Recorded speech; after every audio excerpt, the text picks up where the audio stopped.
Yeah. So it's a bit later on. Yeah? Alright. Favorite thing. So good. It actually feels so good. Wow! In that case, I'd like to invite everyone to go to their mat.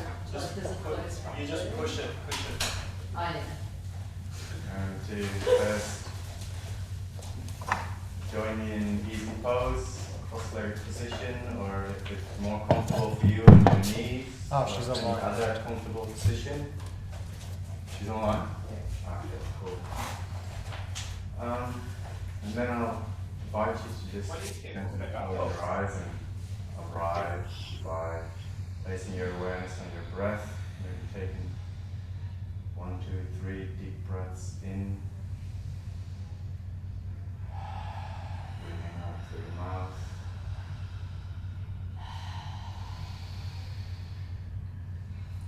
And then while you're arriving, just asking yourself, where does my personal authority lie? Because that's what we're going to focus on in this flow.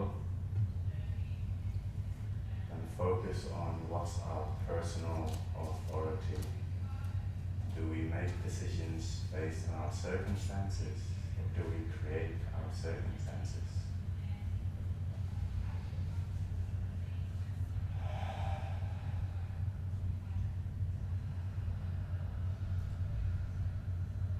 Also follow where your breath naturally wants to go in your body. That might be the center where you make your decisions from, or where you maybe need a bit more authority.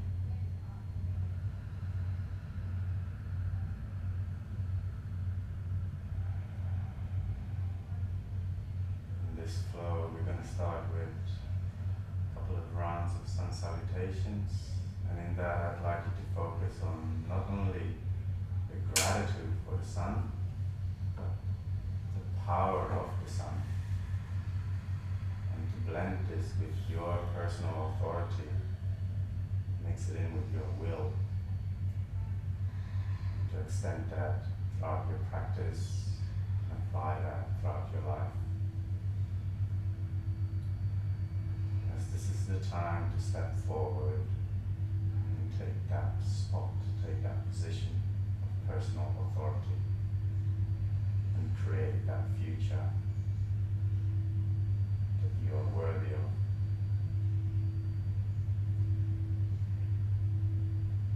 Now gently coming back to the room, opening your eyes and meeting me at the front of the mat. There's no space for the cross, so I'll be doing it here. Okay, meeting in Tadasana, just first focusing on really grounding your feet, lifting up your toes to feel those connection points of your feet with the earth, and then spreading the toes, gently gripping the floor, grounding yourself, palms forward, or in prayer position in front of your heart, whichever you feel is valid for you today. And then releasing the current breath. Inhale, reaching over your head, looking at your thumbs. Exhale, slight back bend. Inhale, straight up again. And then exhale, folding forward, hinging from the hips. Maybe you'd like to bend your knees. Allow yourself to restfully hang here for a little bit, for a breath or two. On the next inhale, sliding your hands up your shin, maybe under or over your knees. Straighten out your back, shoulders away from the ears. And on the next exhale, folding forward again. Placing your hands on the ground, gently bending your knees. Stepping back on the inhale, high plank, Andrasana Chaturanga, and then on exhale, slowly lowering down, maybe all the way to the floor or halfway. Inhale, cobra or upward facing dog, shining your heart forward, looking up to the sky. Exhale, rolling over your toes, pushing your hips up and back, pedaling up your feet gently, synchronizing this with your own breath, making sure that the lower back is straight. So you might need to bend your knees. No need to touch the floor with your heels if this is not available to you. Taking a breath out of your mouth. And then on the next inhale, looking forward, and exhale, stepping forward or jumping forward. Halfway lift, and exhale, forward fold. Inhale, sweeping the arms up along the side, meeting them above your head, and exhale into Tadasana. And we're going to go one more. Inhale, sweeping the arms up, meeting your hands above your head, looking at your thumbs. Exhale, slight back bend. Inhale, straighten up, and then exhale, forward fold. Relaxing your back and your neck, making sure you hinge from the hips. Inhale, sliding your hands up your shins, straightening up your back, shoulders away from the ears. Exhale, forward fold. Placing your hands on the floor. Inhale, stepping back into high plank. Exhale, chaturanga. And inhale, upward facing dog. Shining your heart, looking to the sky. Exhale, rolling over the toes, sending the hips back and up into downward dog. Again, pedaling out your feet. Taking a couple of deep breaths out through the mouth.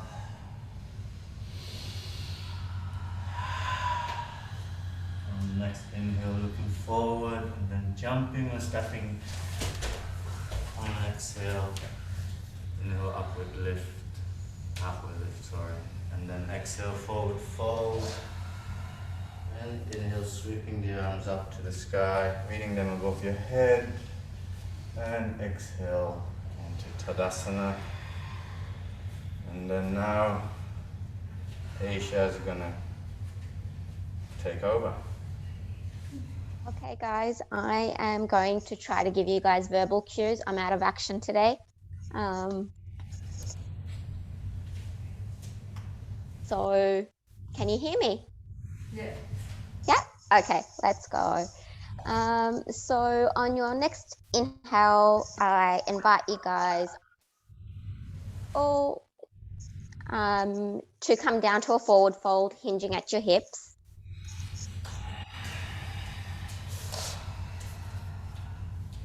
And here, just soften your neck and let your head hang heavy. Few breaths here, an inhale and an exhale. Plant your hands on either side of your feet, and on your exhale, step back into your plank. Yeah, next inhale, park your hips up into your downward facing dog. Here I invite you to activate your Hasta Bandha in your hands. So press into the ground with the insides of your knuckles and lightly grip the floor with your fingertips. And try lifting your palms up also. And on the next inhale, raise your right leg up straight to the air. Flex your right foot and reach the back of your heel. Keep your standing leg strong and your shoulders squared to the top of your mat. And bend your right knee forward, squeeze it in and step it up between your hands, coming into a lunge. On your inhale, lift your hands up into the air and pivot your back foot parallel to your mat. Bend your right knee over your ankle. Make sure you could still see your toes. So your front heel should be in line with your back arch. Rotate your hips to the left and stretch your arms out straight. Drop your shoulders away from your ears and turn your head to face the front, looking over your fingertips. And from here, I think I pass the baton on to Ruben. Thank you so much. And from here, guys, we're going to flip our hand over so the palms facing the sky. And we're going to paint the sky as we come back to warrior, to reverse warrior.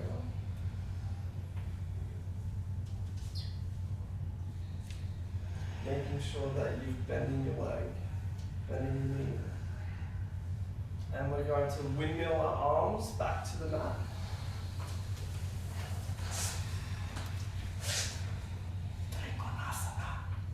And are we doing it? And we're going to come into a float. Chaturanga.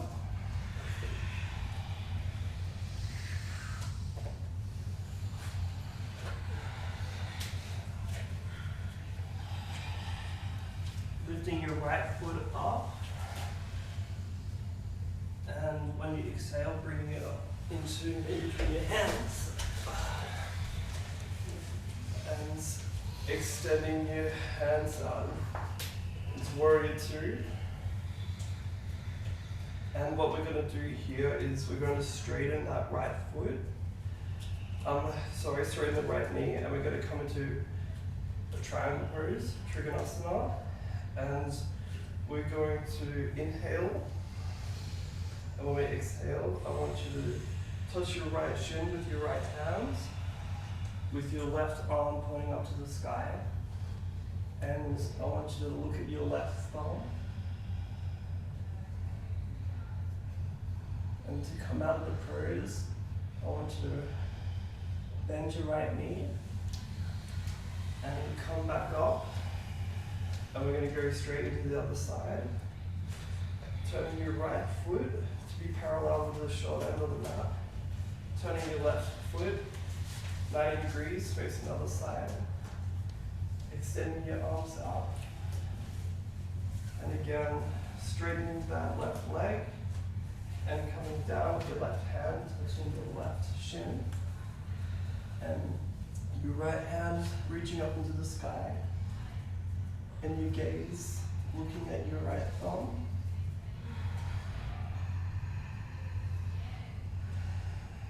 And again, to come out with a pose safely, bending your left knee. And coming back up.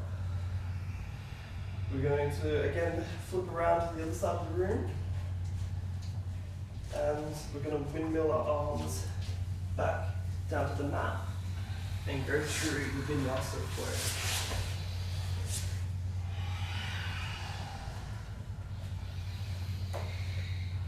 And meet in downward facing dog. This is where Anna will step in, so Iris go now. Sorry. Well, I was going to do the Trikonasana, but let's walk our feet up. And we in Uttanasana, just hang heavy here at the support wheel. Don't really need to stretch your hamstrings, just allow there to be a gentle bend in your knees. Whenever you feel ready to catch your next breath, lift your hands above your head, Hasta Uttanasana, and meet me in a Tadasana. Tadasana. Mountain pose. So close your eyes here. You can bring your hands by your sides or in Anjali Mudra in front of your heart center if you want a better balance.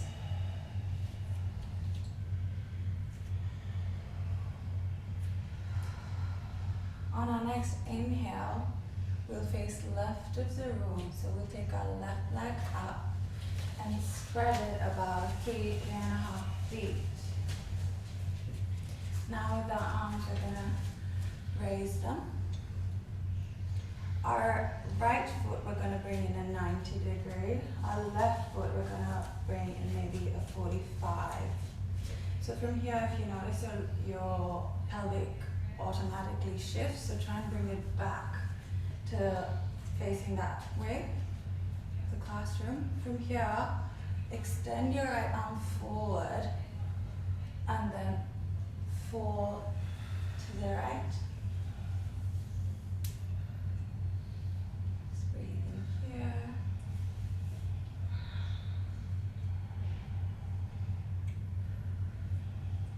Trikonasana means a triangle pose, three means three, and kona means corner. So coming back, let your left hand guide you. Turn your feet in, facing that side of the room. And from here, we'll take the left foot out 90 degrees. And your right foot is either 45 or 90. And this time maybe we'll get our hands on our waist so we can actually control what our pelvic muscles are doing. Facing that side. So now when we fall to the left, just let your body fall and not let your arms do any of the work. So keep your left knee straight and your drishti is at the sky. So keep opening your chest up to the sky. And if you're ready, you can extend your arms up and down, so feel rooted and reach for the sky. Stay here for another breath, looking up at our fingers. Get your hands to your waist and lift back up. Now meet me on top of the mat in Tadasana. And just shake off any tension you may have there. Yeah. I don't know who's next. I think it's Renata. Yep, it's me. From when we are, just bring our hands in prayer. Stay at the top of your mat. I'm just putting myself here so you can see me. Put your hands in prayer and separate, keep width apart your legs, bend your knees and come down into your yogi squat. This pose is called Malasana or garland pose. You can paddle from one side to the next side if you need to. Make sure that your tailbone is looking down, your elbows are on your knees, helping the hips to open, your feet are grounded, your gaze is to the front, your back is straight. Here we can activate our Mula Bandha. This pose helps us align and balance our Muladhara and Svadhisthana chakras. Also, it's a really good pose for digestion, to open up the hips, to strengthen your pelvic area. We're going to stay here for a couple more breaths.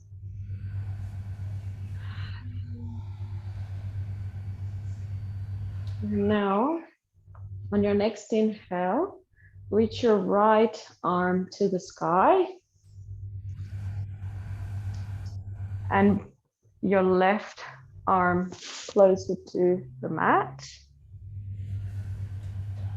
to a revolved yogi pose. You can stay here or go to the full binding. So bring the right arm around your right knee and meeting your left arm behind you, facing towards the sky.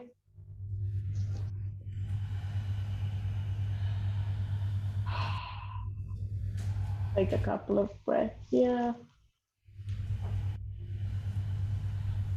On your next inhale, remove that bind slowly and bring your left arm up to the sky and your right arm down. Now we're going to go to the other side. So bring your left arm around your left knee and bind on the opposite direction.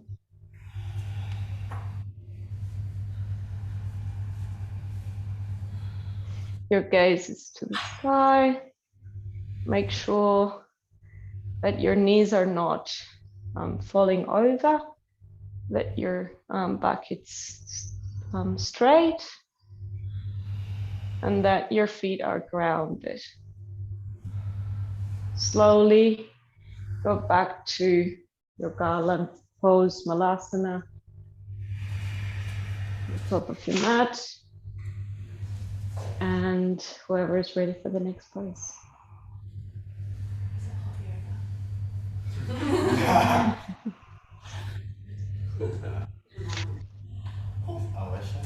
Is it cool? So from here we're going to make our ways to our sit bones. So sitting down just for a second. And in whichever way is comfortable, we'll make our ways to a kneeling position. So it's what we're about to, what I'm about to guide you through is called the Roaring Lions. No, okay.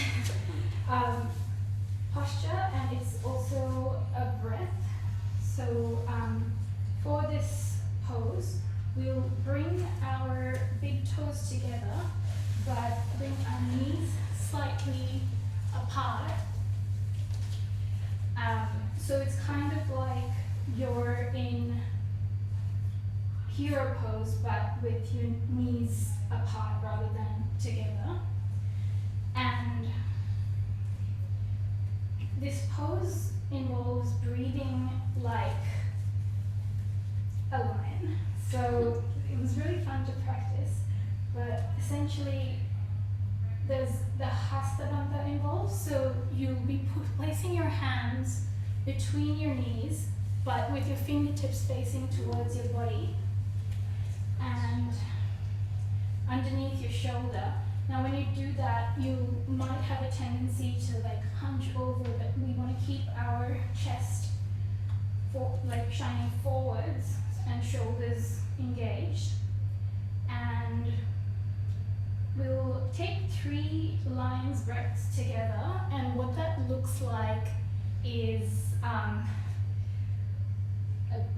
inhale in which just through your nose or through the mouth, and then an exhale with your tongue out and looking up to the sky. So I'll demonstrate that once this way and once that way. So that's inhale and exhale. And when you exhale, the crown of your head goes to the sky, and there's a slight bend in your lower back. So just for the Zoom people, inhale and exhale. 2 more times.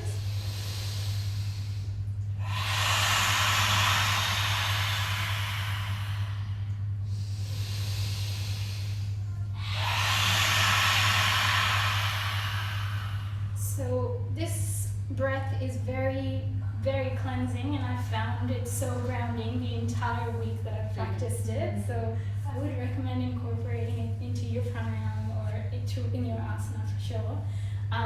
From here, we're going to make our way to camel pose. So just bringing your hips above your knees.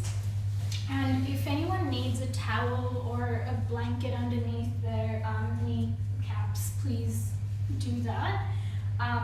But keeping our pelvis above our knees and our shoulders above our pelvis, and hands on the hips just for a bit. As a bit of a warm-up, let's have a play with shining our chest up to the ceiling, but not moving your hips back. So we don't want a backward movement. We just the sky. Now bringing our chest back up, shoulders back up. This time we're slowly going to make our way to placing our hands on our heels. So our feet are on the ground, just laying flat, and we're going to reach for our heels, but being careful not to move backwards with the hips, rather shining our chest up and bringing in a bend in our lower back.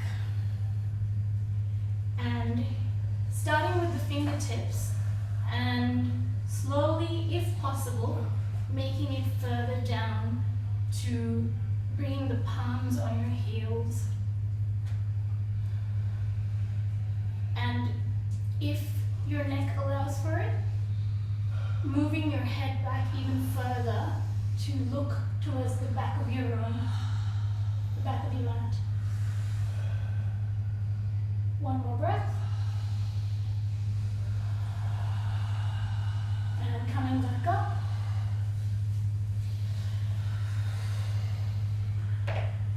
And who's next? Samantha. Okay, so coming into extended child's pose. So just move your knees back. Have your big toes together and your knees the width of the mat.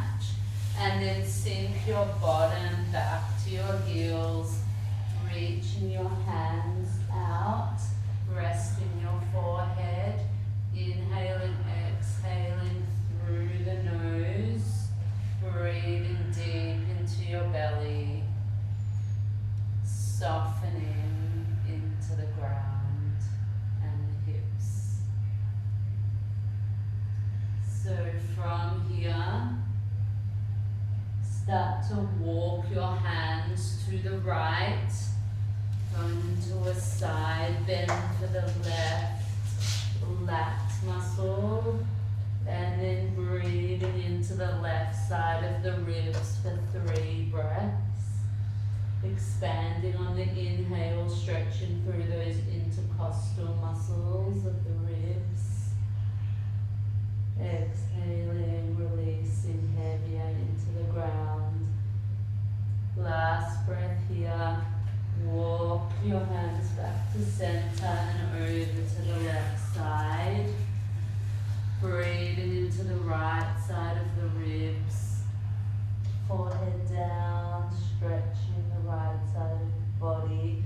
Making sure the pelvis hasn't moved, so keep contact of your bottom with your heels, because your right hip may have lifted. Stretching, walking back to the center. And then we move into dolphin. So we're going to be moving into a headstand, but I won't be showing that because it's not in my practice. So we're going to go into dolphin pose, and then for anyone that wants to move into their headstand, they can. So come out of child's pose onto your elbows, clasp your fingers together to make like a fist with 2 hands, and then come onto 4-point kneel, so onto your knees, tuck your toes under and come up into downward dog, and then start to walk your feet as close towards your head as you can. So that's the beginning of headstand. You really want to feel a strength through your elbows, pushing away through your forearms and elbows, deepening your abdominals. If you're coming into headstand, try and squeeze your heels together for your inner thighs. Deepen your abdominals, lift through your pelvic floor, breathing in and out through your nose. Keep pushing the ground away so you're strong through your shoulders. That's really good. And then coming out of headstand, slowly with control, squeeze the heels together for your inner thigh muscles, and then slowly returning the legs. And then rebound in sitting, like Kevo's doing. to recalibrate the blood flow back into the heart, because you just brought the blood into the brain. So now let the blood recalibrate back into the heart. Breathe in, bringing your breath back to its normal rhythm. And then on to the next person. So from here, let's just shift onto one side. So we're going to start to recline down onto our backs. So just bringing the legs forwards and just finding your back, lying down. We're just going to come into Supta Matsyendrasana, so supine twist. So let's just start with bringing in the right knee and reaching around the right and left hand. And let's just hold it here for a moment. Inhaling and exhaling.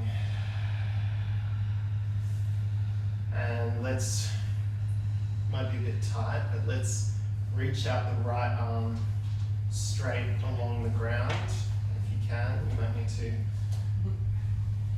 stagger it a little bit. And let's start to take the left knee across, the right knee, sorry, with our left hand across the body. And let's try and not lift up the shoulder. Let's try and think about expanding and opening and softening that shoulder out. Now trying to think about the counter direction between the kneecap, the right kneecap and the right shoulder girdle. Feeling this wrapping and opening across the body.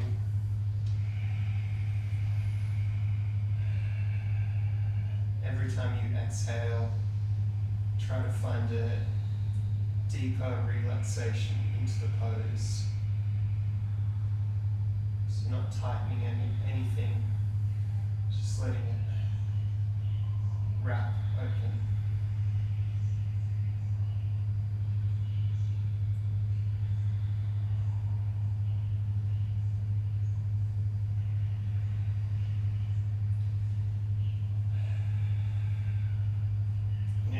Exhale, start to roll back into your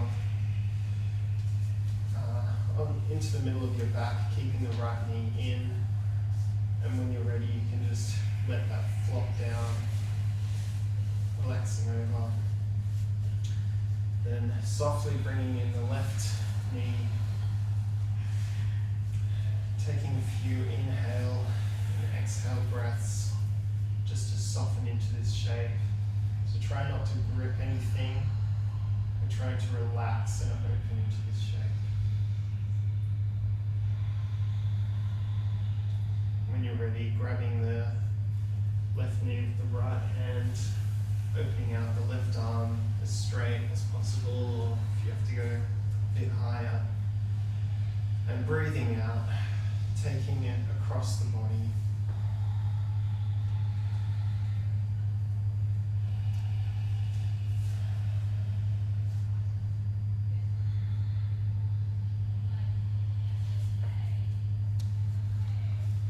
Again, trying to think about the multi-direction of twisting over, but not twisting so far over that your shoulder lifts up, trying to think about the shoulder getting pulled back down the other way. Almost like your armpit is kind of like flaring out to the heavens.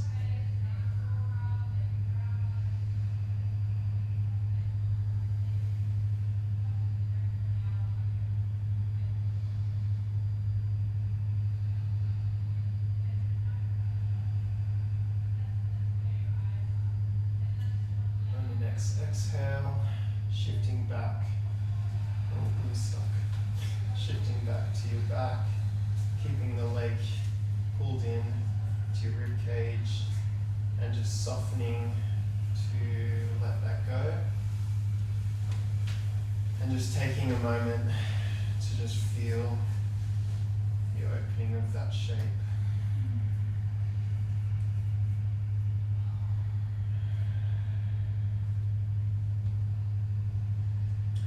From there, just bringing up the knees and walking the feet in. So the feet should be hip width. And just for, we're going to go into Balasana. And just for now, plant the feet into the ground. Just lift up the hips just slightly and then replace the sacrum down, and just thinking about lengthening out beyond the mat to the front of the room, just so we can focus on keeping that our sacrum connected to the earth. Now from there, just bringing the kneecaps in to ourselves, and then lifting up the legs, grabbing the inside of the feet, and then thinking, and for now, just lift up the shoulder girdle for just a second, and then relax the shoulders down and let the weight of the arms pull the legs down and open out the kneecaps. At the same time, we're still trying to think about keeping the sacrum sinking into the earth. So we shouldn't be up on our shoulders.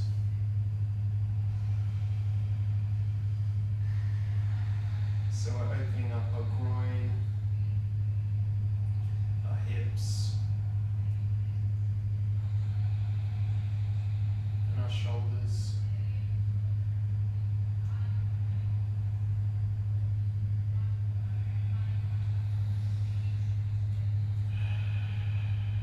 Every exhale, just deepening the pose.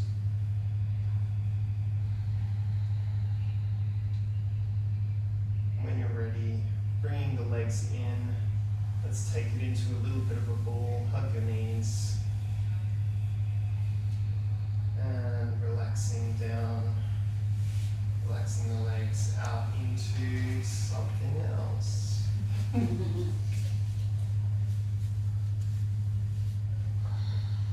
Or not. Is it Shavasana? I'm not sure. Shavasana.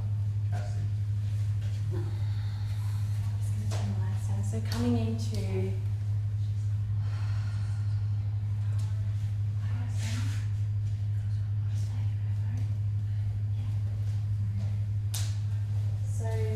coming into our final piece of our yoga puzzle,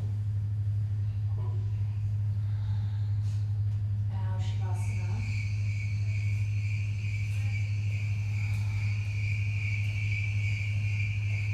Just allowing yourself to settle, relaxing through the legs.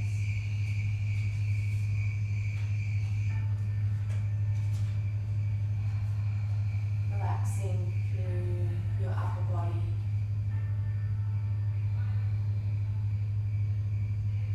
The shoulders, the jaw.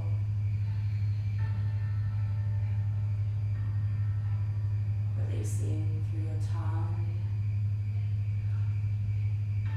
your eyeballs,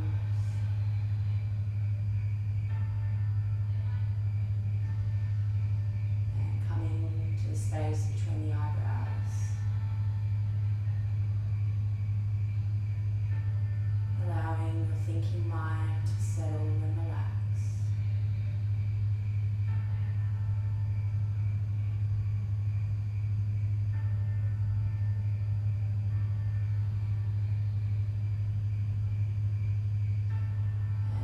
We're just going to take, in a moment, 3 deep cleansing breaths.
saw this famous quote and it says, "I close my eyes in order to see."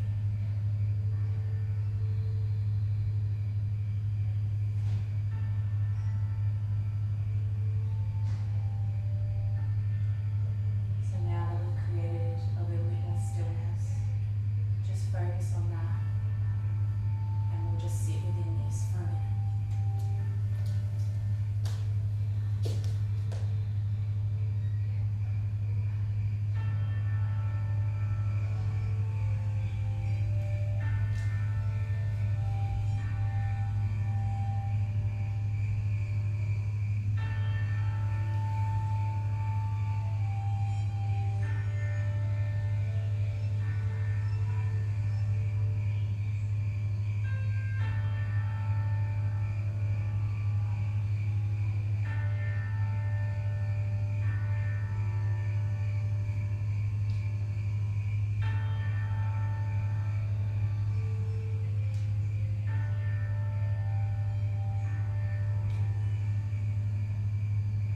Start to deepen the breath.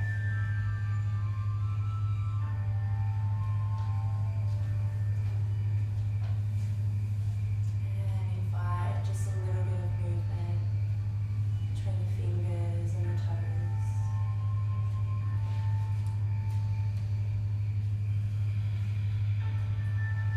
Rolling over to your favorite side and sitting in this feeling into the nurture that you have for yourself and for each other.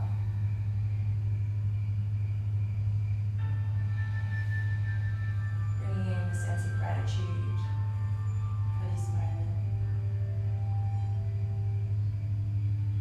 And when you're ready, pushing up on your hands, making your way to a seated position with your eyes still closed.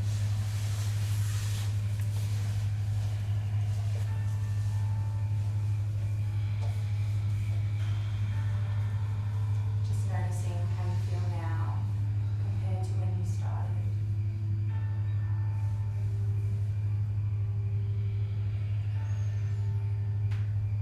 And we'll close this practice with a chant of Om. So we'll take an inhale and we'll exhale for Om. So inhale.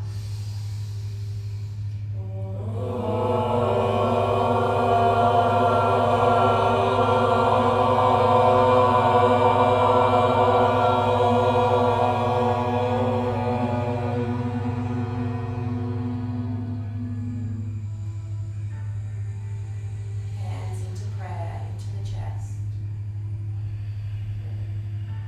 Bow your head to yourself, to each other and our Mother Earth. Namaste. Namaste. Well done, Ted.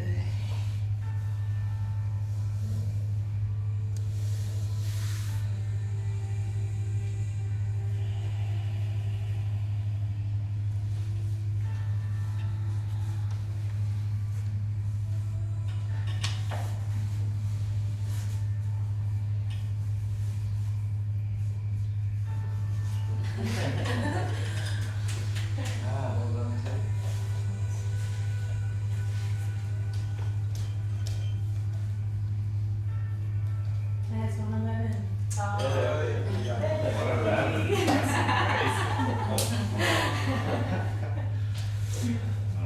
Yeah, let's show us. Yeah, that's East Forest. I love how it's Sound like this was. because my shavasana in my head is only with nature sounds. Well, yeah, East Forest just uses nature sound, really. Yeah.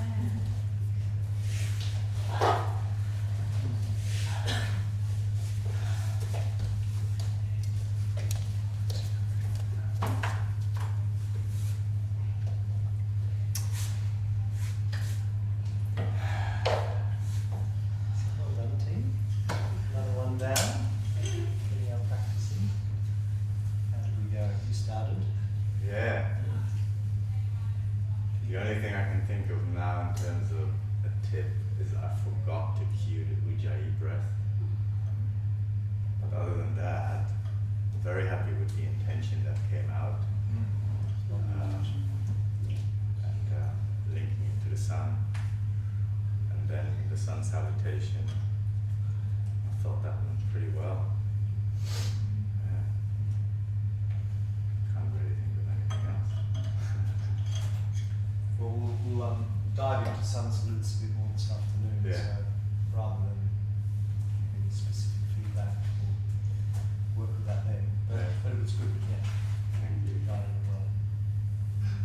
Nikki, is that someone trying to join? Or?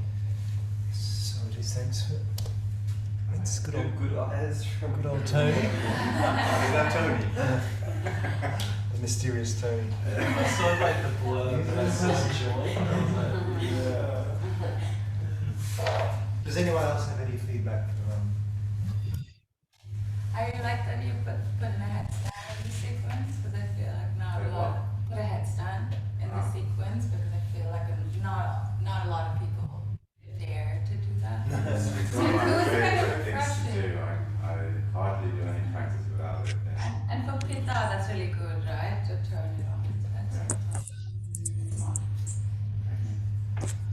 Yeah, I was impressed with that too. I was impressed with all the headstands actually. Yeah, same. I was actually impressed with Samantha going for. I was thinking of putting in the notes, if not, then dolphin pose, and then you did that. I was like, yeah.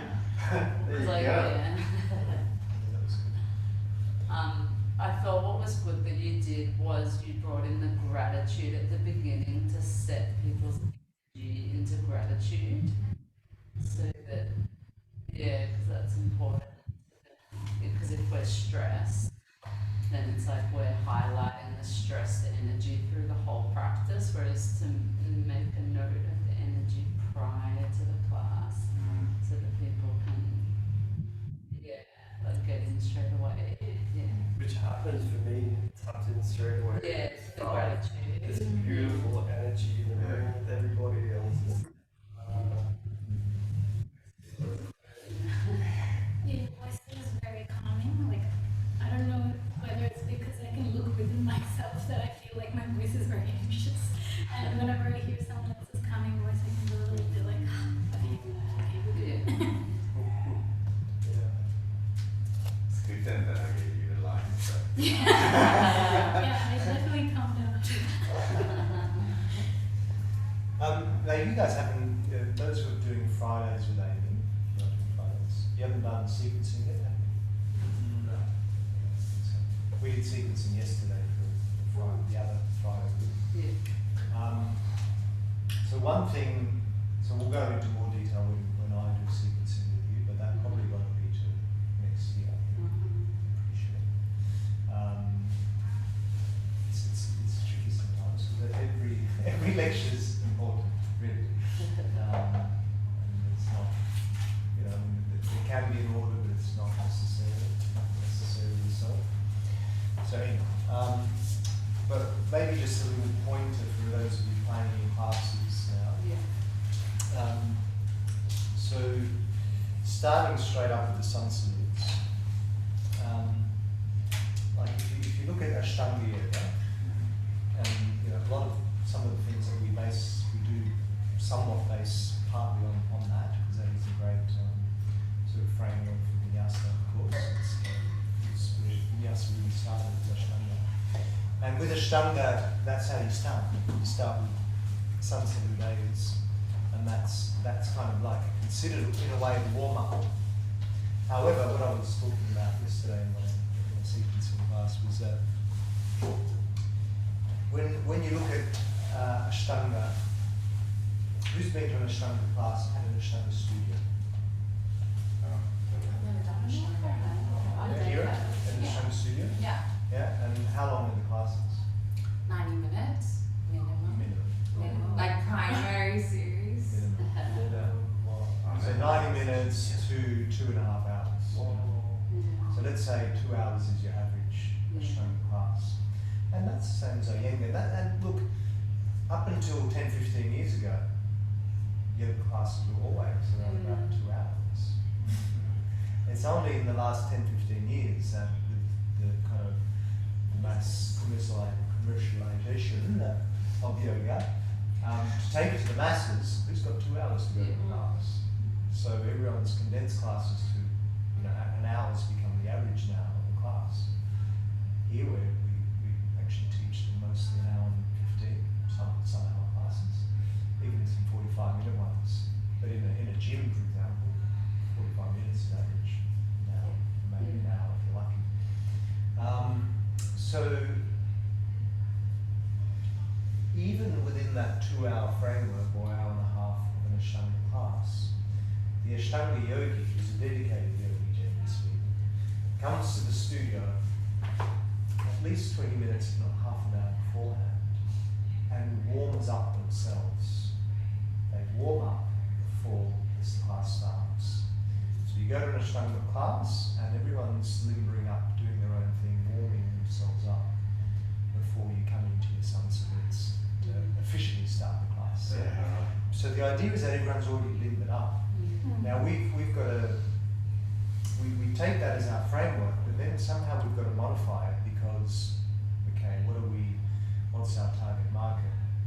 And that'll depend where you end up teaching and how you end up teaching, but in a general sense, we're teaching hour or hour and a quarter classes, and people are coming in right on the dot, sometimes late. There's not many people that come 20 minutes, half an hour before and do their own warming up. A few maybe, but it's that's kind of almost like the old school way of doing things, and the new school is that they don't have any idea of that, so they just come in, yeah, I'm here for the hour class, I'll be there on time, they get to their mat right on the dot, and they're ready to start. So what I'm getting to is that really we need to actually dedicate a little bit of the class at the start, I think, before we go straight into the sun salutes, to limber up, to warm up the body. So, so if we can, so whoever's doing the opening sequence, consider the opening sequence the setting of the intention. There's a whole bunch of other factors too. We'll go into more detail when we do sequencing, but for example, we need to check in on people's injuries and maybe health conditions, all that kind of thing. There's various ways in which we can do that, but just make a mental note that that's one of the things that we should want to do. And then you set the intention for the class. You have your opening. Your opening could be an acknowledgement to country, welcome to country, which is kind of something that we're doing here. That's something here in Australia that makes a lot of sense. Traditionally it's a mantra, chanting a mantra, and this is almost like our mantra.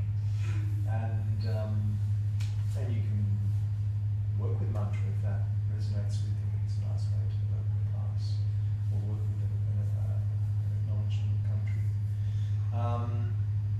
So all the little tidbits to consider how do we set the class, how do we start, how do we do it. But then once that's all done, set the intention, done our mantra or our acknowledgement of country, then before we go into the sun salutes, which essentially, a reasonably dynamic flow, let's limber up the body a little first. So whether it's, what do we need to limber up? We need to really open up the hips a bit, the shoulders and the back. So what are some of the classic limbering things that we could do? Cat-cow. Child's pose, yeah. Side bends. Some side bends. One more thing that's really good to start before you begin. So with the cat-cow, you're flexing and extending the spine. So when we're going this way, we are extending, good. And when we go this way, flexing. So flexion and extension of the spine is really important to awaken the spine. And what's the other way the spine moves? Sideways. Like needle. Twist. Yeah, you get a twist. So bring in a little twist at the start is also really good. So it can be really just simple. Starting here, you're sitting, so twist to the left, twist to the right. other side, bring in a side bend. You can do it all just from the sitting position. You know, what's the side bend doing? Stretches the rib and the ridge. Opens on the rib cage, yeah. It's to the shoulder. Yeah. Anything else?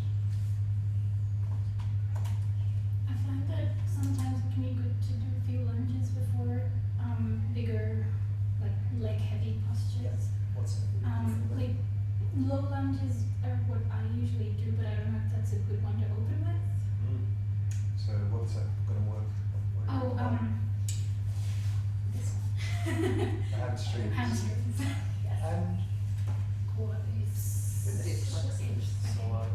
Yeah. So it's good. Yeah, the other thing I was getting here was diaphragm. Stretching the diaphragm.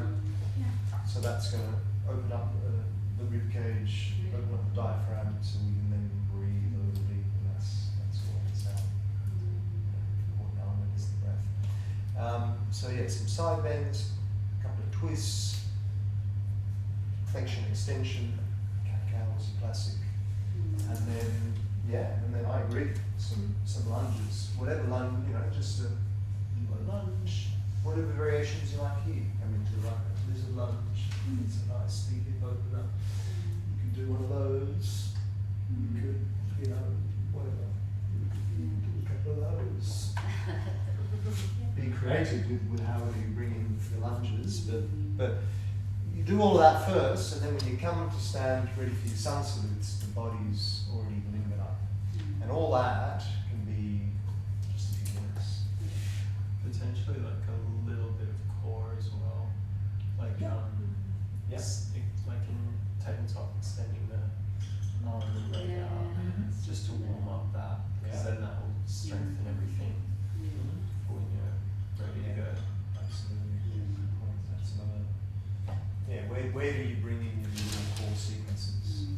One place can be at the start to activate the core. Can be towards the end often. But, can be anywhere really, but start a little bit of core sequence. Good. So just from now on, as we start going a little deeper with our understanding of it all, let's whoever's doing the opening sequence have a bit of a warm up, a limber up, a warm up section to begin with. Good. That was a bit of a ramble on, but who was after you came in? Was it Aisha? Yeah. Aisha, how did you go? You were Not the best. I think it could have been much better. It's one side. Did you only do one side, I thought? I did one side. I assumed that the other side was Ruben, but no, that was my mistake. Okay. Somehow there was a disjoint there somewhere. And then Anna wasn't there to take over. Yeah, Start with the other side. Okay, so that's why we missed the side. Then no problem. Then you did beautifully. Well, we could be losing you soon. I might see if I can quickly go and get a shot at my gym. Are you guys in Brunswick? Yeah, we're in a different room. different room. Yeah. Okay, I thought, are they all in Carnegie? Like, yeah. The cave. Flat lodge, so high. Need some airflow or something. Kind of. Yeah, I kind of keep I feel like laughing these days. I'm sipping Because carbon it's like dioxide. September. Oh. But like when we're doing the sun salutation, I was like, oh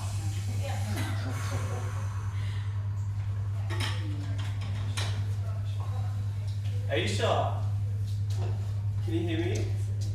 I can, yeah. I liked how you incorporated the bundles. I was just like, that's awesome. Oh, that's actually a kind of sore spot for me. I've got a sore wrist. And it's kind of one thing that I'm really trying to incorporate. So yeah, that's where that came from. Yeah, it's good because I know in yoga we dump a lot of weight on our wrists, and so Yeah. a long yoga career, Yeah. It's important to activate the bundles. No, that's the wrong one. Is the front thing where we press Nobody happens to have Yeah. I only put in a MacBook I know exactly what you mean. Yeah, but it's But not I have a Mac full of Yeah. charge. Yeah, but I was like looking up the Husqvarna and it says different things in different websites, so I'm like, alright, just making my own. Yeah. I'm your book nerd all about one bus.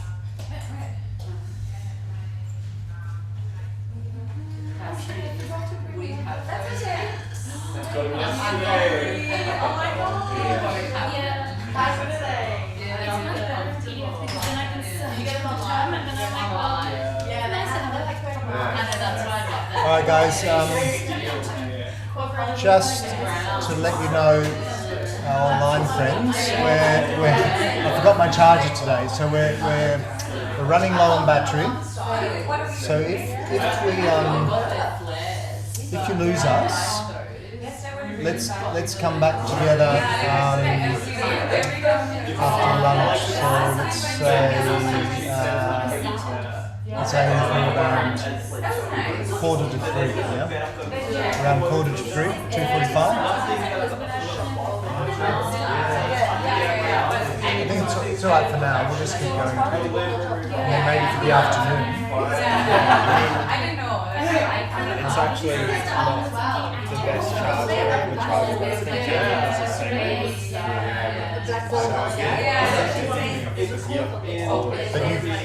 But you can use that for the afternoon. Right? Yeah, if they have a charger. I thought it was charged. That's so cute. Let's just let's keep moving, just because I've only got not much battery left, so I'll lose it soon. So yeah, was there any other feedback for Isha at all? We just spoke about wonders. Yeah. So that was really good. Yeah, I remember that. That was good. That was good. Good cue. Okay. We might quickly move to Renata then, just because because you're there now, and we might lose you soon.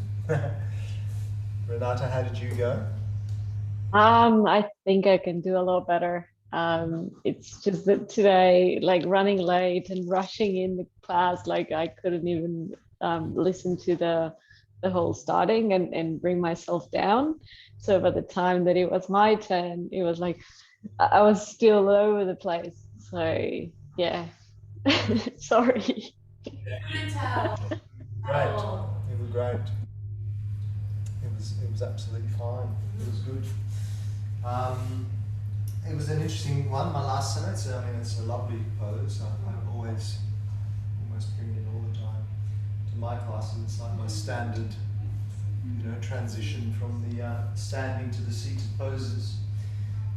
Traditionally, Malasana, this is just, if we're going to get into the details of it, Malasana, traditionally you try to actually do it with your feet parallel like this, which for most people is really hard to do it that way. Have a try. Have a try to have your feet parallel rather than splayed out. But actually also forces them to engage the arches more. I feel like they fall forward. Yeah. Yeah. So like, what's your spine supposed to be doing in Malasana? Supposed to straight, yeah. Supposed to So you gotta sort of- So you gotta try to extend essentially, because Wow, it does take a lot your more strength for extension my shins. won't, and that's why Mula Bandha is really important too. Your Mula Bandha just helps you to lift up a little. And a lot of what happens is whether I'm actually really impressed that most of you can get your feet at least almost parallel, because most people can't. So for most people they have to splay them out a bit. That's okay, if you have to, you have to. And the other option, of course, is to have something underneath, like a rolled up towel or blanket or something underneath, or cushion underneath the heels. It's challenging. What's happening here is it depends on your dorsiflexion. Yeah, dorsiflexion of the feet. So this is dorsiflexion. That's plantar flexion of the foot, and you kind of need good dorsiflexion. So that's something that just is, just depends on your anatomical structure mostly. I mean, of course, there are muscles there that can be exercised and stretched and whatnot and worked, but a lot of it's an anatomical uniqueness that everyone has.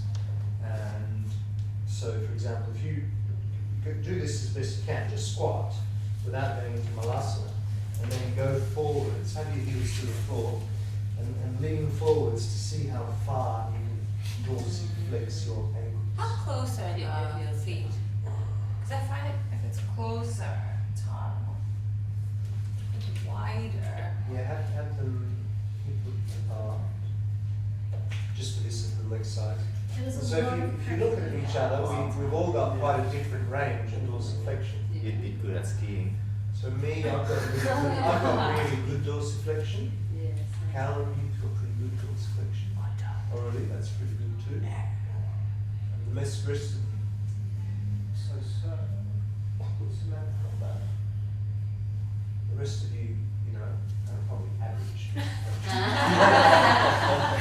but then your plantar flexion is probably better. So my plantar flexion is terrible. Look at that. So if I go into reverse plank, there's no way I can get my toes to the floor. Pretty average. Whereas you guys probably look at that. Yeah, that's wow. Look at Hero's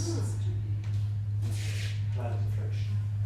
So you know these are just anatomical uniquenesses of the body, which it's just the way it's made. So we've got to consider that a lot of people's dorsiflexion ain't is average or ain't that great. So for many people, trying to do that is going to be really tough. So offering a support. The other thing that you can offer is something underneath the bottom. You know, for people who are really struggling, just to sit on a block. Is always a good option. So think about kramas. Kramas, you know, the kind of stages and the sort of alternatives. And this is always a good one for malasana, giving people the option to sit on a block, to have something rolled up underneath the ankles, underneath the heels, right?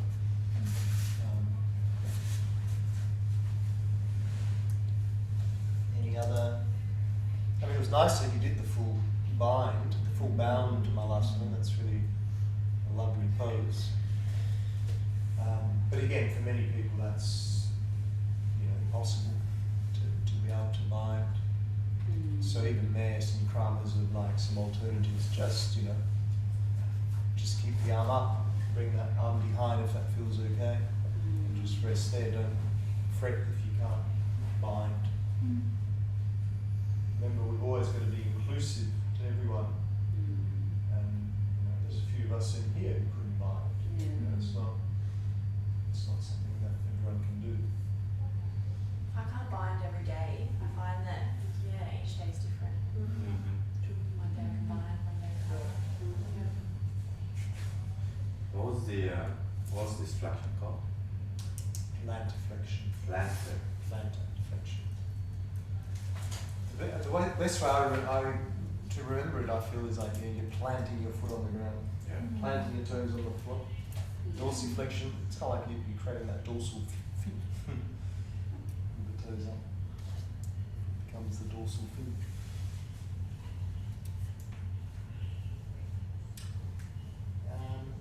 But yeah, good one, Renata. Well done. And so if we go back to the order, then there was Ruben, wasn't it? Yeah. How'd you go there?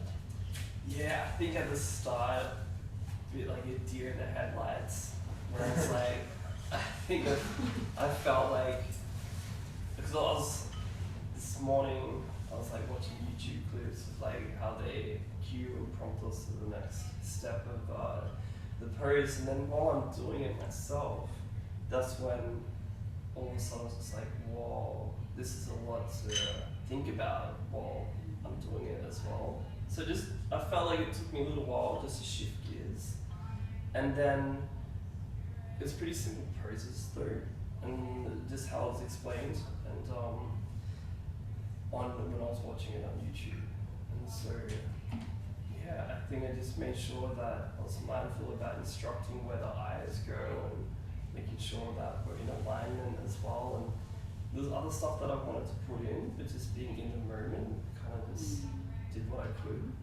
And yeah, I think it's like anything, just once I get over that initial hump, and it's like, this isn't too bad, I was able just to get going again. But then when we're just switching sides, just being mindful of giving the next instructions that allow us just to get into the next pose. Like, I think for me it's just working on that flow and just making sure that there's smooth transitions rather than me fumbling around in real time.